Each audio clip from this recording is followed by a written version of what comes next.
আপুনি যদি বাৰ চিটেড দিয়াৰ পিছত ভাল স্ক'ৰ ল'ব পৰা নাই আৰু আপুনি যদি প্ৰথমবাৰ চিটেড দিম বুলি ভাবিছে তেতিয়াহ'লে এই ভিডিঅ'টো শেষলৈকে চাব।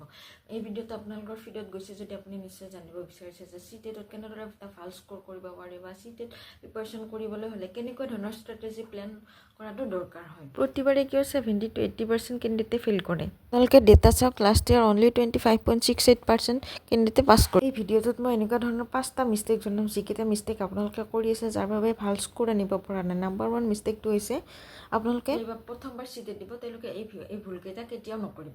নাম্বাৰ 1 মিষ্টেক, আপোনালোকে অকল CDPত ফ'কাছ কৰে। অকল CDPত ফ'কাছ কৰি কেতিয়াও ভাল স্ক'ৰ কৰিব নোৱাৰে, কাৰণ CDPৰ পৰা মেক্সিমাম কিমান মাৰ্কছ আহিব, 90। আপুনি UR হয় তেতিয়াহ'লে পাছ কৰিব, আৰু পাছ কৰিলে কোনো কাৰণত এটা চাকৰি লাভ কৰিব নোৱাৰি।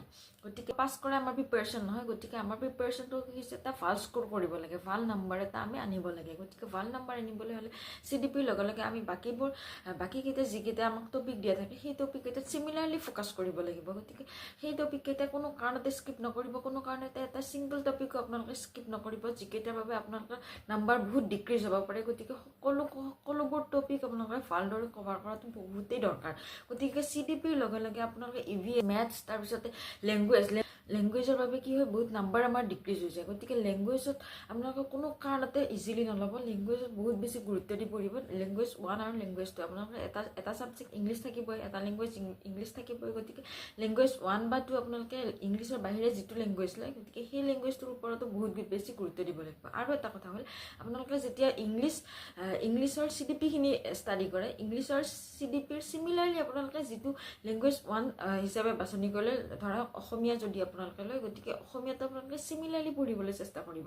ইংলিছ আৰু অসমীয়া যেতিয়া দুয়োটা আপোনালোকে চিমিলাৰলি লৈ যাব, বস্তু কনচেপ্টটো আপোনালোকৰ ক্লিয়াৰ হ'ব। কনচেপ্ট ক্লিয়াৰ হোৱাৰ লগে লগে আপোনালোকৰ মাৰ্কছ ইনক্ৰিজ হোৱাৰ চান্স বেছি থাকে। নাম্বাৰ 2 মিষ্টেক, আপোনালোকে বহুত সহজভাৱে লয়, একেবাৰে সহজভাৱে লয় যে পৰীক্ষালৈ বহুত দিন আছে, পঢ়িম, লাহে লাহে হ'ব। আজিৰ পৰা আপোনালোকে আৰম্ভ কৰক। আজিৰ পৰা আপোনালোকে প্ৰপাৰ চিলেবাছটো ষ্টাডি কৰক, আৰু ষ্টাডি কৰি লগে লগে কোনটো টপিকৰ পৰা কিমান মাৰ্কছ আহে এই সকলোবোৰ ভালদৰে পৰ্যবেক্ষণ কৰি কিনে আপোনালোকে পঢ়া আৰম্ভ কৰক। ভালদৰে গোটেইকেইটা টপিক আৰম্ভ কৰক। টপিক কেইটাৰ পিছত আপোনালোকে মক টেষ্ট দিব, আগতে টপিকবোৰ ক্লিয়াৰ কৰিবলৈ চেষ্টা কৰক। মেথছ আপোনালোকে সহজ বুলি নাভাবিব, কাৰণ মেথছৰ একেবাৰে বেছিকৰ পৰা কুৱেশ্যন আহে, একদম বেছটো ক্লিয়াৰ কৰিবলৈ চেষ্টা কৰিব মেথছৰ ক্ষেত্ৰত। আৰু EVSৰ যিকেইটা থিম আমাক দিয়া থাকে, 5টা থিম দিয়া থাকে, গতিকে সেই 5টা থিম আপোনালোকে ভালদৰে পঢ়ক, আৰু পঢ়ি উঠি আপোনালোকে মক টেষ্ট দিয়ক। আৰু মক টেষ্ট দিলে গম পাব আপোনালোকৰ টপিকবোৰ কিমান ক্লিয়াৰ হৈছে, লগতে আপোনালোকে কোনটো বস্তুত আপোনালোকে কনফিউজ হৈছে সেইবোৰ গম পাব। 3 নম্বৰ ভুলটো হৈছে আপোনালোকে অকল ইউটিউবৰ পৰা পঢ়িম বুলি ভাবে। ইউটিউবৰ পৰা অকল পঢ়িলে আপোনালোকে ভাল নাম্বাৰ স্ক'ৰ কৰিব নোৱাৰিব। ইয়াৰ লগতে আপোনালোকে চিটেডৰ বাবে এখন বুক পায় আৰিহান্তৰ, সেইখন বুক ল'ব।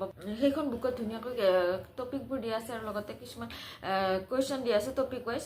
গতিকে সেইবোৰ ষ্টাডি কৰিলে আপোনালোকৰ বহুখিনি কামত আহিব, বহুখিনি লাভদায়ক হ'ব। কিতাপ এখন ল'বলৈ চেষ্টা কৰক। অকল ইউটিউবৰ পৰা পঢ়ি কিনে ভাল স্ক'ৰ কৰিম বুলি আপুনি ভাবি নাথাকিব, কাৰণ ইউটিউবত যেতিয়া আপুনি পঢ়িম বুলি ভিডিঅ' এটা চাম বুলি কিনে ওলাব, তাত এড আহিব, লগতে আকৌ বিভিন্ন ধৰণৰ ভিডিঅ' আপোনালোকে শ্ব' কৰিব, তাৰপিছত আকৌ মাইণ্ডটো সলনি হৈ যাব, বেলেগ এটা ভিডিঅ' আপোনালোকে পটককৈ চোৱা যাব, তেনেকৈ বহুত টাইম গুচি যাব। গতিকে 4 নম্বৰ মিষ্টেকটো হৈছে এক্সামৰ আগত নতুন টপিক উলিয়াই লয়। এক্সামৰ আগলৈকে কোনো ধৰণৰ নতুন টপিক নেৰিব।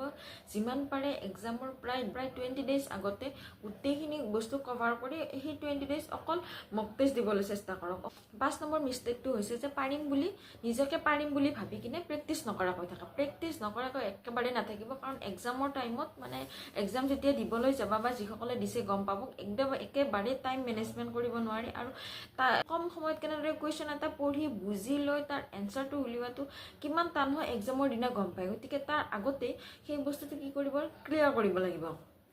স্পীডত ছল্ভ কৰিবলৈ চেষ্টা কৰক। যিমান স্পীডত কৰিব পাৰে সিমান টাইম কনজিউমিং হ'ব, সিমান আপোনালোকে যিকেইটা আমাক লেংগুৱেজৰ কাৰণে পেৰেগ্ৰাফ দিয়া থাকে সেই পেৰেগ্ৰাফকেইটা ভালদৰে পঢ়ি তাৰ এনচাৰখিনি শুদ্ধকৈ কৰিবলৈ আপোনালোকে টাইম পাব।